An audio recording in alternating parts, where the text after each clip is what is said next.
Hello दोस्तों, नमस्कार। आज पढ़ते हैं अम्ल क्षार एवं लवण का लेक्चर नंबर 2। तो सबसे पहले हम पढ़ते हैं सूचक क्या होता है।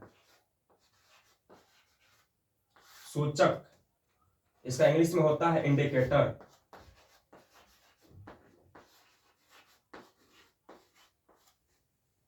सूचक सबसे पहले पढ़ेंगे सूचक क्या होता है। तो सूचक एक ऐसा पदार्थ होता है, एक ऐसा पदार्थ होता है जो अपने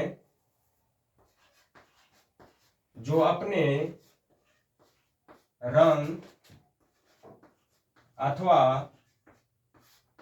गंध में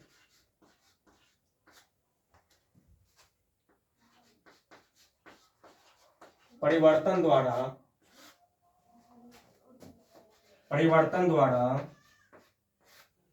द्वारा अम्लता, क्षारीयता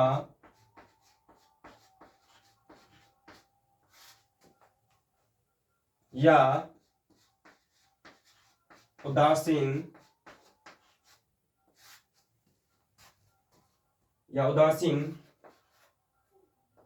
गुण को बताता है, उसे सूचक कहते हैं।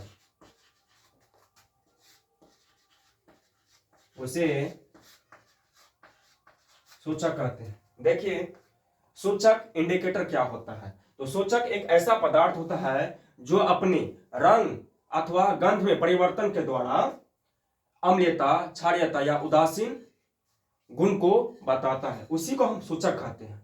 तो सूचक एक पदार्थ है जो या तो अम्ल, क्षार या उदासीन होने का सूचना देती है, उसे ही सूचक कहते हैं।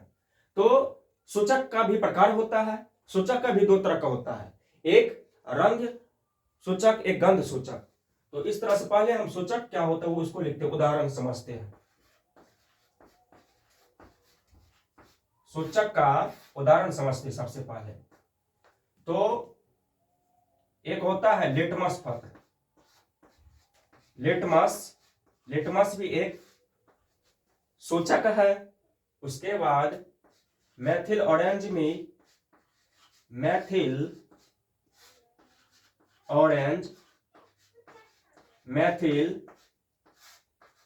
एक सूचक है। और फिनोल्फ्थैलीन भी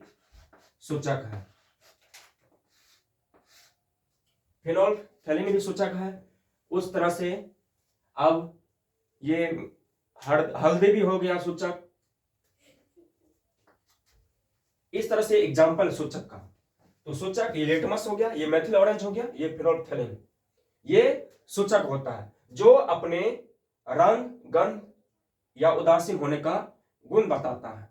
ये लिटमस, मैथिल ऑरेंज और फिनोल्फ्थैलीन। अब देखिए सूचक का प्रकार पढ़ते हैं। सूचक का प्रकार,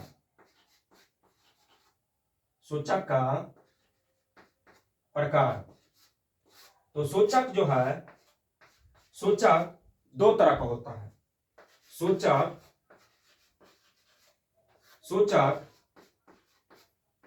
दो प्रकार का होता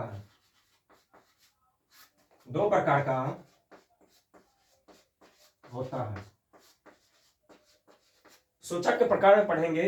सूचक दो प्रकार का होता है, एक रंग सूचक, एक गंध सूचक। पहला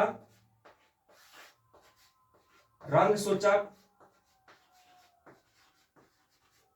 दूसरा गंध सूचक।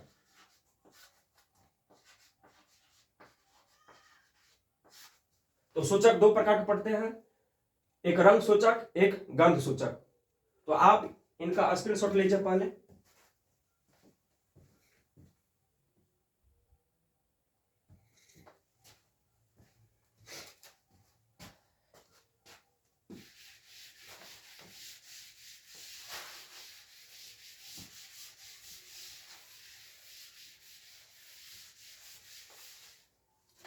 हम क्या पढ़े, सूचक दो प्रकार का होता है, एक रंग सूचक, एक गंध सूचक। तो पढ़ते हैं रंग सूचक और गंध सूचक। गंध सूचक, तो सूचक दो प्रकार के पढ़े हैं, इंडिकेटर दो तरह का पढ़े हैं, एक रंग सूचक, एक गंध सूचक। तो रंग सूचक में कौन सा आता है उनको पढ़ लेते हैं। तो पहला आता है लिटमस, लिटमस पत्र। उसके बाद Maithil orange, Maithil orange, Maithil orange को मिथाइल ऑरेंज भी बोलते हैं। तीसरा फिनोल्फथैलीन, फिनोल्फथैलीन।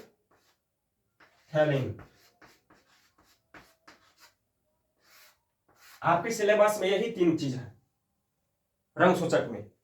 अब आता है गंध सूचक में। गंध सूचक में जैसे प्याज, प्याज, प्याज का अपना गंध होता है, तो प्याज एक गंध सूचक में आता है। और वेनिला का तेल, वेनिला हो गया। और लौंग का तेल, लौंग का तेल, ये गंध सूचक में आता है। इस तरह से रंग सूचक और गंध सूचक दो तरह के सूचक पढ़े हैं। रंग सूचक में लिटमस आता है, मैथिल ऑरेंज आता है, फिनोल्फथैलीन आता है। और गंध सूचक में प्याज, ये प्याज है, प्याज, वेनिला और लौंग का तेल। इस तरह से हम पढ़ लिए रंग सूचक और गंध सूचक। अब देखिए, अब इनके बारे में जो अम्ल एवं क्षार में जो परिवर्तन दर्शाता है उनके बारे में पढ़ते हैं। देखिए, ये लिटमस जो है, ये लिटमस प्राकृतिक सूचक है। लिटमस प्राकृतिक सूचक है, प्राकृतिक सूचक। यही पूछा जाता है कि इसमें प्राकृतिक सूचक कौन है और संश्लेषित सूचक कौन है। तो लिटमस जो है एक प्राकृतिक सूचक है, और ये मैथिल ऑरेंज, मैथिल ऑरेंज और फिनोल्फथैलीन ये एक संश्लेषित सूचक है, संश्लेषित सूचक है, संश्लेषित सूचक है। लिटमस पत्र प्राकृतिक सूचक है जो लैकेन के पौधे से प्राप्त किया जाता है, और मैथिल ऑरेंज और फिनोल्फथैलीन एक संश्लेषित सूचक है। तो आप इसका स्क्रीनशॉट ले सकते हैं।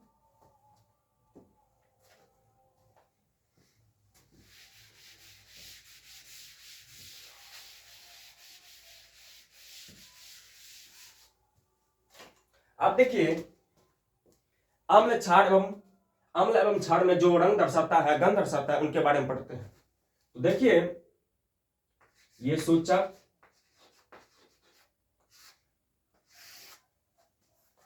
अम्लीय विलयन, अम्लीय विलयन और क्षारीय विलयन, क्षारीय विलयन। पहले सूचक का नाम लिखेंगे और अम्लीय विलयन में क्या दर्शाता है और क्षारीय विलयन में क्या परिवर्तन दर्शाता है उसको पढ़ते हैं। तो सबसे पहले हम लिटमस पढ़ते हैं। लिटमस, लिटमस, तो लिटमस का रंग, ये अपना रंग हो गया। लिटमस ये सूचक का अपना अपना रंग हो जाएगा। तो लिटमस, लाल लिटमस भी होता है और नीला लिटमस भी होता है। तो सबसे पहले हम नीला लिटमस को पढ़ते हैं। नीला लिटमस। अब देखिए नीला लिटमस जो है अम्लीय विलयन में ये लाल हो जाता है, ये लाल हो जाता है। जब आप नीला लिटमस पत्र को अम्लीय विलयन में डालोगे तो उसका रंग लाल हो जाता है, और क्षारीय विलयन में अगर लिटमस पत्र को डालोगे तो इसमें कोई परिवर्तन नहीं आता है। तो कोई परिवर्तन नहीं आता, कोई परिवर्तन नहीं आता है। जब नीला लिटमस पत्र को क्षारीय विलयन में डालोगे तो कोई परिवर्तन नहीं आएगा, वही अम्लीय विलयन में डालोगे तो लाल हो जाएगा। अब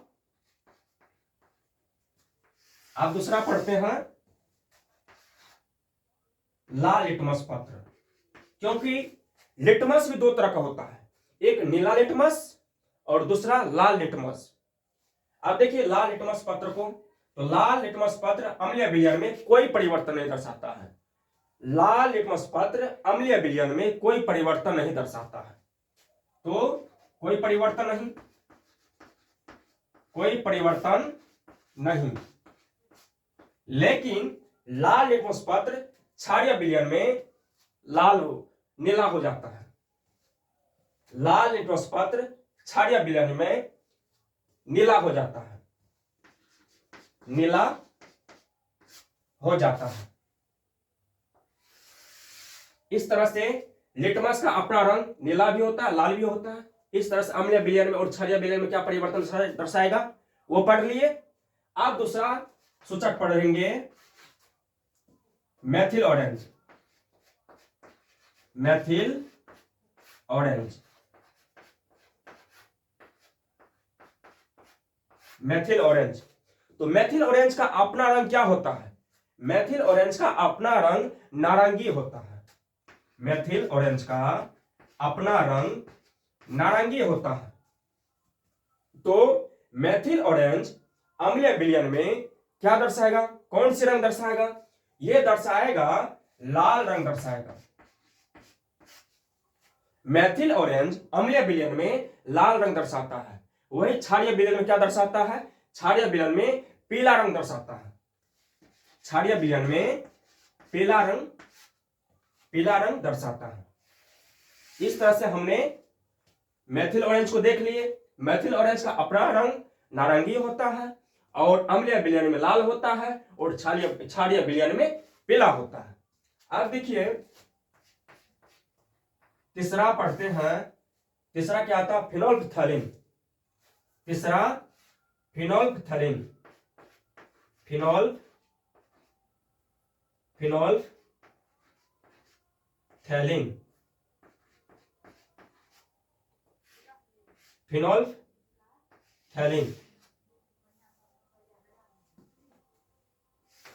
देखिए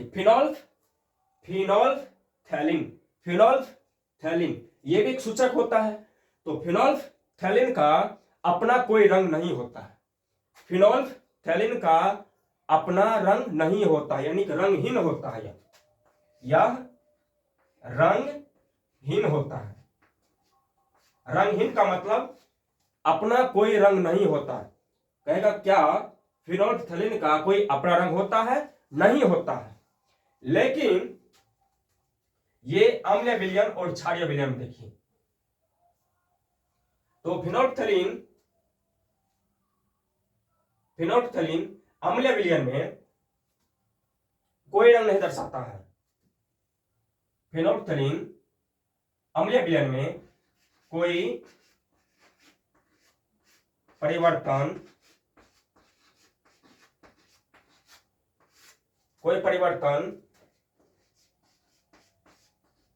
नहीं दर्शाता है।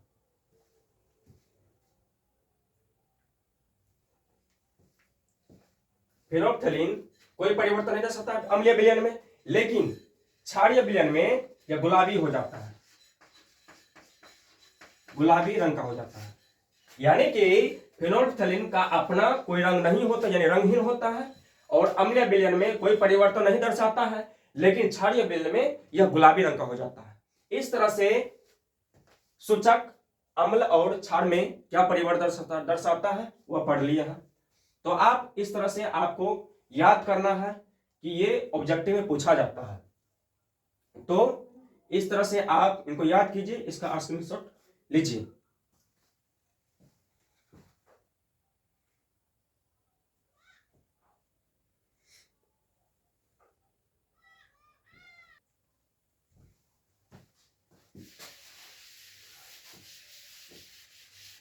आप पढ़ेंगे अभिक्रिया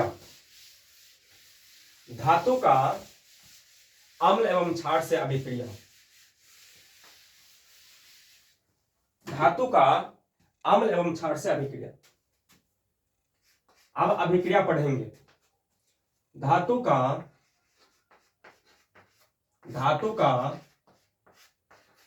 अम्ल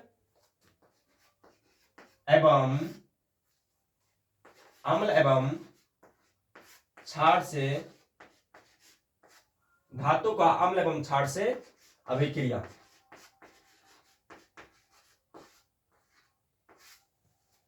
धातु का अम्ल एवं क्षार से अभिक्रिया। तो सबसे पहले पढ़ते हैं धातु का अम्ल से अभिक्रिया। सबसे पहले धातु प्लस अम्ल, ये पढ़ेंगे। धातु अम्ल से अभिक्रिया करता है तो क्या बनाता है, तो लिखेंगे धातु जब अम्ल से अभिक्रिया करता है तो लवण एवं हाइड्रोजन गैस बनाता है। हाइड्रोजन गैस बनाता है। जब धातु अम्ल से अभिक्रिया करता है तो संगत लवण और हाइड्रोजन गैस बनाता है। तो देखिए इसका उदाहरण समझते हैं। जैसे जिंक एक धातु है और H2SO4 एक अम्ल है। जब ये अभिक्रिया करता है तो zinc sulphate plus hydrogen gas बनाता है। तो ये ऊपर जो तीर का निशान है ये उड़ने का निशान है, यानी कि हाइड्रोजन गैस ऊपर उड़ जाता है। आप देख उसी तरह से एक और एग्जांपल ले लेते हैं। जैसे मैग्नीशियम HCl के साथ रिएक्शन करेगा तो magnesium chloride MgCl2 plus hydrogen gas बनाएगा। इस तरह से और एक एग्जांपल ले लेते हैं। जैसे कैल्शियम जब सोडियम नाइट्रेट के साथ NaNO3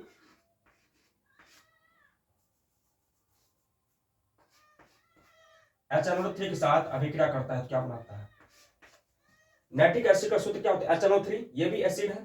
तो ये CaNO3 का Hal2 प्लस हाइड्रोजन गैस बनाता है। इस तरह से हम धातु अम्ल से अभिक्रिया करता है तो लवण और हाइड्रोजन गैस बनाता है। उदाहरण भी समझ गए हैं। अब धातु का कार्बोनेट जब अम्ल से अभिक्रिया करता है तो क्या बनाता है। तब तक आप इसका स्क्रीनशॉट लीजिए। देखिए एक बार पुनः समझ लेते हैं कि धातु का अम्ल एवं क्षार से अभिक्रिया। तो जब धातु अम्ल से अभिक्रिया करती है तो लवण और हाइड्रोजन गैस बनाती है। जैसे जिंक जब सल्फ्यूरिक अम्ल के साथ अभिक्रिया करता है तो zinc sulphate plus hydrogen gas बनाता है। तो ये जिंक सल्फेट हो गया, मैग्नीशियम क्लोराइड है, ये कैल्शियम नाइट्रेट है, ये क्या है एक लवण है। और H2 ये जो है ये हाइड्रोजन गैस है। जब इसलिए कहते हैं जब धातु अम्ल से अभिक्रिया करती है तो लवण एवं हाइड्रोजन गैस बनाती है। आप देखिए धातु का अम्ल एवं क्षार से अभिक्रिया ये पढ़ लिए हैं। आप पढ़ेंगे धातु का क्षार से अभिक्रिया।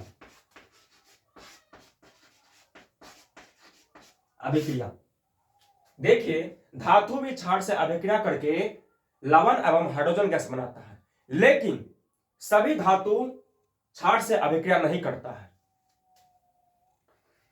धातु प्लस क्षार ये लवण एवं प्लस हाइड्रोजन गैस बनाता है।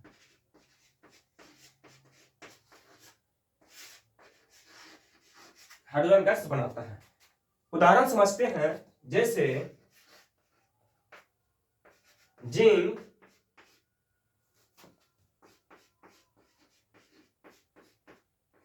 ये सोडियम हाइड्रोक्साइड है, ये है क्षार, ये है जिंक धातु। ये जब रिएक्शन करता है Zn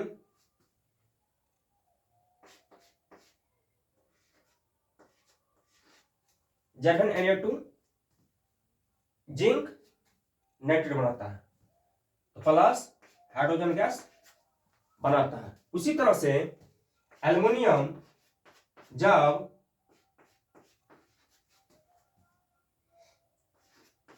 सोडियम हाइड्रोक्साइड के साथ अभिक्रिया करता है तो ये NaAlO2 बनाता है प्लस H2 बनाता है। तो सोडियम एल्युमिनेट बनाता है। NaAlO2 का मतलब होता है सोडियम एल्युमिनेट। NaAlO2 का मतलब होता है सोडियम एल्युमिनेट, और इसका ZnNO2 का जिंक नाइट्रेट हो गया। इस तरह से हम ये धातु का क्षार से अभिक्रिया पढ़ लिए हैं, लेकिन नोट में लिखेंगे, नोट में सभी धातु क्षार से अभिक्रिया नहीं करता है, नहीं करता है। कहने का मतलब कुछ एक धातु ही क्षार से अभिक्रिया करता है, बाकी सभी धातु क्षार से अभिक्रिया नहीं करता है। तो आप इसका स्क्रीनशॉट ले सकते हैं।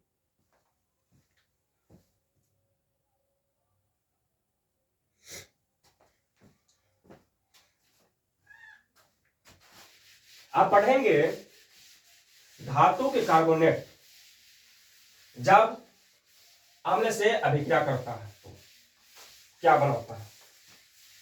धातु के कार्बोनेट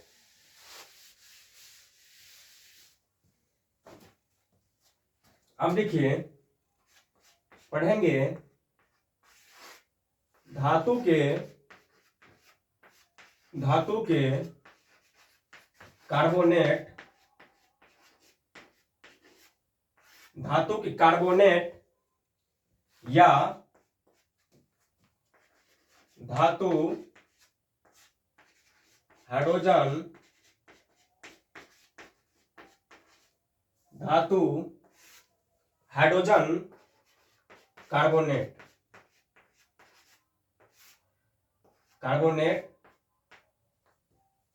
धातु के कार्बोनेट या धातु हाइड्रोजन कार्बोनेट जब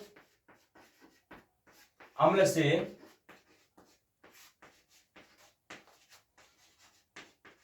अभिक्रिया करता है तो क्या बनाता है। अभिक्रिया करके क्या बनाता है, अभिक्रिया करके क्या बनाता है, क्या बनाता है। ये रिएक्शन है, अभिक्रिया है कि धातु के कार्बोनेट या धातु हाइड्रोजन कार्बोनेट जब अम्ल से अभिक्रिया करता है तो क्या बनाता है। तो सबसे पहले पढ़ेंगे धातु के कार्बोनेट क्या होता है और धातु हाइड्रोजन कार्बोनेट क्या होता है। देखिए, धातु जैसे कोई भी धातु ले लेते हैं, जैसे ये सोडियम ले लिए, धातु ले लिए सोडियम, सोडियम एक धातु है तो ये कार्बोनेट बना है तो कार्बोनेट आयन हो गया CO3। ये CO3 को ही कार्बोनेट बोलते हैं, CO3 को कार्बोनेट बोलते हैं। ये धातु है और यही जब दोनों मिल जाएगा ना, जब ये दोनों मिल जाएगा तो क्या बना लेगा, Na2CO3 सोडियम कार्बोनेट। जब धातु और कार्बोनेट जब मिलती है, जब धातु और कार्बोनेट मिलती है तो धातु की कार्बोनेट बनती है या धातु कार्बोनेट बनती है, इसी को धातु कार्बोनेट बोलते हैं। और धातु हाइड्रोजन कार्बोनेट, इसमें धातु भी होनी चाहिए और हाइड्रोजन भी होनी चाहिए और कार्बोनेट भी होना चाहिए। जब ये तीनों मिलेगी, धातु हाइड्रोजन कार्बोनेट, जब तीनों मिलेगी तब धातु हाइड्रोजन कार्बोनेट बोलेंगे या धातु बाइकार्बोनेट बोलेंगे। जब ये तीनों मिलेगी, धातु हाइड्रोजन कार्बोनेट, तब क्या बनेगी? NaHCO3 है ना। धातु हाइड्रोजन कार्बोनेट, धातु हाइड्रोजन कार्बोनेट इसी को बोलते हैं। ये धातु हो गया, ये हाइड्रोजन हो गया, कार्बोनेट हो गया। जब ये तीनों मिलती हैं तो इसी को बोलते हैं धातु हाइड्रोजन कार्बोनेट। जब धातु के साथ CO3 मिलती है, कार्बोनेट मिलती है, तो इसको बोलते हैं धातु के कार्बोनेट। अब यही दोनों अम्ल से अभिक्रिया करके क्या बनाएगा, और ये भी अम्ल से अभिक्रिया करके क्या बनेगा, उसी को पढ़ेंगे, इसी को पढ़ेंगे। तो धातु कार्बोनेट और धातु हाइड्रोजन कार्बोनेट जब अम्ल से अभिक्रिया करता है तो क्या बनाता है। तो सबसे पहले हम पढ़ लिए कि धातु कार्बोनेट क्या होता है और धातु हाइड्रोजन कार्बोनेट क्या होता है। सबसे पहले ये समझ लिए, पढ़ लिए। अब देखिए इनका अभिक्रिया पढ़ते हैं, इनका अभिक्रिया पढ़ते हैं। देखिए इनका ये आंसर हो जाएगा कि संगत लवण, संगत लवण बनाएगा, कार्बन डाइऑक्साइड बनाएगा, कार्बन डाइऑक्साइड बनाएगा प्लस जल बनाएगा। चाहे धातु के कार्बोनेट हो या धातु हाइड्रोजन कार्बोनेट हो, जब ये अम्ल से अभिक्रिया करेगा तो ये संगत लवण, कार्बन डाइऑक्साइड और जल तीन चीज बनाएगा। पहला चीज संगत लवण, दूसरा कार्बन डाइऑक्साइड और तीसरा जल H2O, ये बनाएगा। उदाहरण समझते हैं इनको उदाहरण से, एग्जाम्पल से समझते हैं। जैसे धातु के कार्बोनेट लेते हैं, सबसे पहले जैसे सोडियम कार्बोनेट लेते हैं Na2CO3, कोई भी अम्ल ले लेते हैं, चाहे हम HCl ले लेते हैं, हाइड्रोक्लोरिक एसिड।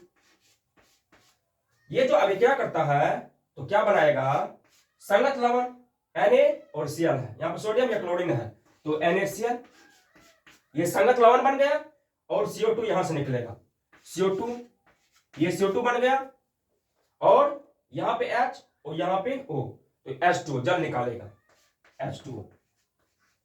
इस तरह से धातु कार्बोनेट जब अम्ल से अभिक्रिया करता है तो संगत लवण, कार्बन डाइऑक्साइड और जल बन गया। एक और एग्जांपल ले लेते हैं, जैसे MgCO3, जब ये H2SO4 के साथ रिएक्शन करती है तो ये magnesium sulphate plus CO2 plus जल बनाएगा। इस तरह से कार्बोनेट हो गया। अब लेते हैं धातु का हाइड्रोजन कार्बोनेट, धातु के हाइड्रोजन कार्बोनेट, जिसे NaHCO3, ये धातु के बाइकार्बोनेट है, यानी कि धातु हाइड्रोजन कार्बोनेट है। ये भी अम्ल से अभिक्रिया करेगा तो क्या बनाएगा, संगत लवण NaCl plus CO2 plus H2O, यही बनाएगा। उसी तरह से मैग्नीशियम बाइकार्बोनेट जब अम्ल से अभिक्रिया करेगा, जैसे H2SO4 ले लेते हैं, तो ये बनाएगा magnesium sulphate plus CO2 plus H2O। देखिए हमने क्या किया, धातु, सबसे पहले हम क्या पढ़े हैं, धातु कार्बोनेट और धातु हाइड्रोजन कार्बोनेट क्या होता है। तो जब धातु कार्बोनेट या धातु हाइड्रोजन कार्बोनेट अम्ल से अभिक्रिया करता है तो संगत लवण, कार्बन डाइऑक्साइड और जल, ये तीन चीज बनाता है। संगत लवण, कार्बन डाइऑक्साइड और जल, वही है धातु के कार्बोनेट है। ये अम्ल से अभिक्रिया किया तो NaCl plus CO2 plus H2 बना लिया। उसी तरह से मैग्नीशियम कार्बोनेट MgCO3 ये H2SO4 सल्फ्यूरिक एसिड के साथ रिएक्शन करती है, तो magnesium sulphate plus CO2 plus H2 बनाता है। उसी तरह से धातु के हाइड्रोजन कार्बोनेट NaHCO3 जब अम्ल से HCl से अभिक्रिया करता है तो NaCl plus CO2 plus H2 gas बनाता है, H2 जल बनाता है। जब मैग्नीशियम बाइकार्बोनेट सल्फ्यूरिक एसिड के साथ अभिक्रिया करता है तो मैग्नीशियम सल्फेट, कार्बन डाइऑक्साइड और जल बनाता है। इस तरह से हमने आज क्लास में ये सब पढ़े हैं, अभिक्रिया पढ़े हैं, सूचक पढ़े हैं। तो आशा करता हूं दोस्त कि आप लोगों को ये क्लास अच्छी लगी होगी। तो आप कमेंट में बता सकते हैं क्या कहाँ प्रॉब्लम है। तो दोस्त यहीं पर क्लास खत्म करते हैं। जय हिंद, जय भारत।